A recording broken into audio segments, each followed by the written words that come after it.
listen, I mean, so much has been dropped about storytelling. Anything else you want to add in, Mr. Storyteller? I'll just say, make it relatable. Make it something that is going to get people to say, that's so me, because you understand your ideal customer that well, that they see that story, they hear that story, and they're like, oh my God, I've done that before. That's so me. Because when you understand your audience that well, and you can tell them those stories that get them to say, that's so me, you just jumped like 3 steps towards that trust. Listen, that's what it's about. I love, you got me. You know, anyways, I mean, so good. We want them to say, oh my gosh, like, is she reading my mind? Is he reading my mind? Like, so good. It's Coffee Social, the podcast all about social media and business. And now, here are your hosts, Jonathan Howard and Mimi Langley. Hey, everyone. Hi, Jonathan Howard. Hi, Mimi Langley. I kind of sang the everyone part to Hey, everyone. Hey, everyone. Oh, gosh, I probably hurt people's ears. You hurt mine. Thanks. You're supposed to be my biggest supporter. I have you turned all the way down. I can barely hear you. You guys, welcome to Coffee Social. Oh my gosh. Listen, I am excited. I'm really excited because I know that this episode in particular means a lot to Jonathan because he is always bantering, babbling on and on about storytelling and the power of storytelling. So are you excited? I have a PowerPoint presentation and 900 points that we need to get through. You guys better get on YouTube. Worry. If you want to see that PowerPoint presentation, you better get in the YouTube channel. I don't have a PowerPoint presentation. Why? Why? When stories are so much more powerful. Yes. Real quick though, 2 things. One, did you notice my necklace? It's so gorgeous. You have a stunning necklace on. Yes. Thank you so much. The listeners can't see your necklace, so that's kind of well. They can if they're watching on YouTube though. Okay. But yes, you're right. Do you want to describe it to them real quick? It's pretty and sparkly and squirrel. What coffee are you drinking today, Jonathan? Coffee am I always drinking? Cold brew. Oh, Khalifa. Here we go. Cheers. Wait, you didn't even cheers me. I did cheers you. Oh, okay. Well, you almost smashed your camera. Enough? Yeah, that's great. I have my, I don't know the name of it. All I know it's organic. Cheers to organic coffee. Cheers to organic coffee. Do you think I would smash my camera? As many transitions as I've done. All I'm saying is, now there's Le Creuset. Now there's coffee dripping down my camera. No. Ooh, okay. Clean up on aisle 4. Okay, Jonathan, we have to jump into this because I know you have a lot that you want to talk about in the little bit of time that we have. Because again, we want these to be digestible, you guys. This is the digestible podcast about social media and business. Yeah, it's digestible. But let's talk about it. So we're talking about storytelling that will convert, that will eventually lead to sales. So why storytelling? What's the point? So humans are wired to tell stories. Humans are wired to understand stories. If I'm telling you a story and it really gets you, if it's relatable, you understand it, and you're along for the ride, your brain will start to sync with my brain, which means that if your brain and my brain are syncing as this story is being told, you have the ability to connect in a way that's going to motivate them to take action. And that's what sales is about, motivating people to take action. And the best way to do it is through storytelling. That's just where we start. Humans are naturally, storytellers, from cave writings to everything. But we love to tell a story. When do you not love to come home and tell your husband, oh my God, you'd never guess what happened? Wow. It's almost like you're making it intimate. You know what I mean? It's almost like, oh, Jonathan's telling me that story, even though I know you're broadcasting it, but it almost feels like you're talking to me. Mm-hmm. And it should. It should feel intimate. It should feel special. It should have moments of vulnerability and moments of drama, because drama is essential in a good story. So where's the drama? What's the cycle you're bringing them on? And there's formats that you can use. One of the ones that I always tell to use is the hero journey. But remember, you're not the hero. Your client is. You're the guide. So you're bringing them through all of this as a guide because you've been through it before, which is why your avatar is important and knowing who they are. Oh my gosh. Okay. Real quick, before we dive more into the storytelling category, I was like trying to find the right word. Where should I be storytelling? Like, are you talking storytelling, through video, through short form video, through YouTube videos? Or are you talking about, can I tell a story in my email, my blog post? Like, where am I telling stories? Everywhere. I'm a big believer in you tell stories everywhere, because stories are what make you relatable. It's what makes people want to connect with you. It's what builds that like, know, and trust. Yes, you have to have the data because data tells, but you're looking to sell. Stories are what sells. And if you're not telling stories in everything that you're doing, people kind of wonder what's going on. Like, you've got a story about this. And people tell me they don't have stories all the time. And I can tell, here, don't have stories all the time. The other day, my nephew gave me a birthday card. And he was smiling from ear to ear when he gave it to me. He was so excited because nobody could make anything better than that. And when he handed it to me, he said, "Isn't this great? Happy birthday, Uncle Jonna." And smiling from ear to ear. And I want people that are taking my course and my video, like doing the videos, I want them to feel like that. I want them to feel like they're creating the best thing ever and not worried about putting it out. That's a story you can tell. It's about my nephew giving me a birthday card, but it ties back to my business. How can you tie it back? I love that, Jonathan. That's so good. Okay, I want you to, so I have something that I would share as far as storytelling, but I know this is where you, this is like your superpower is storytelling. But real quick, so, I teach all about social audio. We literally have to use our words to paint a picture. So whether it's on Clubhouse, LinkedIn Audio, X Spaces, I'm trying to paint a picture, right? So for example, I can tell you all day and night, you need to know your moderator tools. So like for Clubhouse, I always talk about know your buttons, know where they are located, what they do. So there's a difference between me just telling you that, right? And you're like, oh, okay, whatever, versus me painting the picture of why it's important for you to know. Like, even though I'm telling you, let's paint this picture, this realistic picture that you yourself can imagine may happen. So for example, in my Clubhouse room, I might say, let's just pretend someone comes on you bring someone on your stage and all of a sudden they start disrupting your stage. What are you going to do? It's your room, right? You start seeing people leave.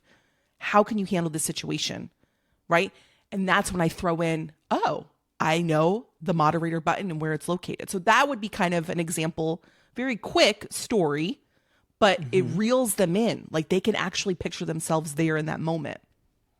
Yeah, Mimi, well, one of your most consumed rooms on Clubhouse was the interrupting room. And the reason it is because we were telling mini stories with each situation, and they could see how they could apply it. They could see what would happen. You want to show them, not tell them. Because when you're telling them, you're lecturing them, you're giving them, and it's just, okay, whatever. Show them that you understand it. Show them that you do it. Show them that you've got experience and this is how you handle it. And that will get them to, one, learn quicker, and two, build that trust. Oh, Jonathan, I want you to even give us more. Because you were talking earlier about running out of ideas for stories. So what do you do in that situation? I can see that being a real, headache. Yeah. Well, first of all, I find it hard to believe that if you're living life, you're going to run out of ideas for stories. I don't think you will, first of all. Second of all, you need to repeat your stories because people aren't retaining the story the first time they hear it from you. It may not hit the same way. It may be that they need it in a certain moment, and when they hear it in that moment, that's what activates them. That's what gets them moving. That's what gets them to buy. That's what gets them inspired, whatever it may be, but it may not be the first time you tell the story. It may be the 21st time you tell the story, especially on social media, because it's not 7 touches that people need. It's more like 21, and only 10% of your audience sees it. So, 21 touches, 10% of your audience, you got to multiply 21 times 9. Bring out the calculator. Yeah, I can't do it in my head. So I'm stories, not numbers. But that, like I said earlier, stories sell, numbers tell. They're both important in your, if you want to sell something to people. Love when you mention like repeat your stories, because we're always talking about repeat yourself, repeat yourself, repeat yourself, and that includes the story, even though you feel like people have heard this story a million times. Repeat it. So I love that. Yeah, repeat it. And it's part of your story. It's part of why you're doing things. It's part of, different stories. And I always tell people to have a file of the stories you tell and when you tell them. And then have a long version, a medium version, and a short version. That's good. That's really good. And actually, that wouldn't be a bad idea, just so that you don't get like stuck in a creative rut. Like have a Google Doc and just put down random stories that you could relate to your business. Like you could have like 100 in there for a rainy day. Yep, absolutely. And you're looking for something you can tell. Evergreen. Your stories are evergreen content. They're evergreen content no matter what you're doing. So you can tell your story in some way or another. And it can be 5 seconds of it that can be impactful. I mean, the card story was like 12 seconds on video. Mm-hmm. So all of that. That's really good, Jonathan. Oh my gosh. Okay. I'm trying to get as much out as quickly as possible. I know. Go. I know, you guys. Like, we're drinking coffee. We're walking really fast in the city. That's what we're doing on this podcast. Okay. Now, you wrote this in the notes. I have to read it word for word. You put, show them the darkness and bring them to the light. What do you mean? So a lot of times people say, don't use pain points, but they already know they're in pain. The reason that they're looking for a solution is because they're in pain. How are they going to trust that you can solve that problem if you don't show them that you understand the darkness, which is their pain point? So I always believe that every good business sells happy. They sell happy because they're selling a story that brings them from sad, where they are now with that pain point, to a place where they're happy. They no longer have that pain point. Now they're going to have other pain points because it's life. It happens. But you get them on this one thing from sad to happy.